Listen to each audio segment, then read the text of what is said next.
नमस्कार, आप देख रहे हैं न्यूज फ्रीक्वेंसी और मैं हूं आपके साथ खुशी। आइए नजर डालते हैं आज की बड़ी खबर पर।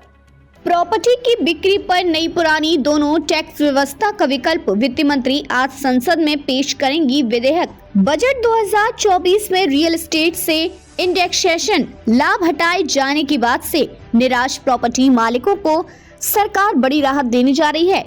सरकार ने वित्तीय विधेयक में संशोधन का प्रस्ताव किया है। अगर इस संशोधन पर संसद में मोहर लग जाती है तो करदाताओं को अब रियल एस्टेट संपत्ति पर long term capital gain tax के आकलन का विकल्प मिलेगा। प्रस्तावित संशोधन के मुताबिक 23 जुलाई 2024 से पहले खरीदी गई संपत्ति को अगर प्रॉपर्टी मालिक बेचता है तो वह इस बजट में लागू की गई नई टैक्स व्यवस्था या इंडेक्सेशन वाली पुरानी व्यवस्था में किसी एक लाभदायक व्यवस्था को चुन सकता है। वित्त मंत्री लोकसभा में पेश करेंगी वित्तीय विधेयक। इस बार बजट में प्रॉपर्टी की बिक्री पर लॉन्ग टर्म कैपिटल गेन के तहत टैक्स की पुरानी इंडेक्सेशन वाली व्यवस्था को खत्म करके LTCG पर 12.5% टैक्स लागू करने का ऐलान किया गया था। पुरानी व्यवस्था में इंडेक्सेशन के साथ 20% टैक्स देना पड़ता है। वित्त मंत्री निर्मला सीतारमण बुधवार को संशोधन के साथ वित्तीय विधेयक को लोकसभा में पारित करने के लिए पेश करेंगी।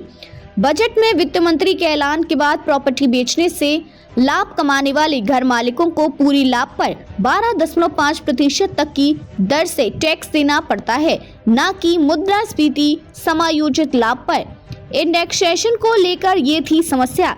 इंडेक्सेशन का उपयोग किसी निवेश के खरीद मूल्य को उस पर मुद्रास्फीति के प्रभाव को समायोजित करने के लिए किया जाता है। पहले इंडेक्सेशन लाभ से घर मालिकों को प्रॉपर्टी का लागत आधार बढ़ाने की अनुमति मिलती थी ताकि मुद्रास्फीति के प्रभाव को ध्यान में रखा जा सके, जिससे शुद्ध लाभ और संबंधित कर देनदारी कम हो जाती थी। इंडेक्सेशन को खत्म करने के ऐलान से करदाताओं पर भारी कर बोझ पड़ने और प्रॉपर्टी सौदों में अवैध वित्तीय गतिविधियों में वृद्धि की आशंका बढ़ गई थी। इंडेक्सेशन को खत्म करने का मुद्दा कालेधन से जुड़ा नहीं।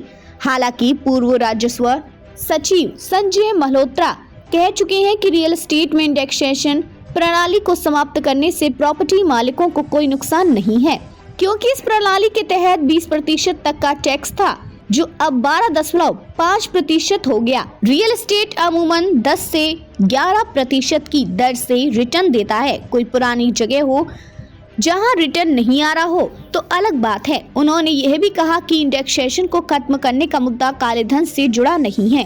अब तक के लिए बस इतना ही। फिर होगी आपसे मुलाकात ऐसी एक और बड़ी खबर के साथ। तब तक के लिए नमस्कार और देखते रहिए न्यूज फ्रीक्वेंसी।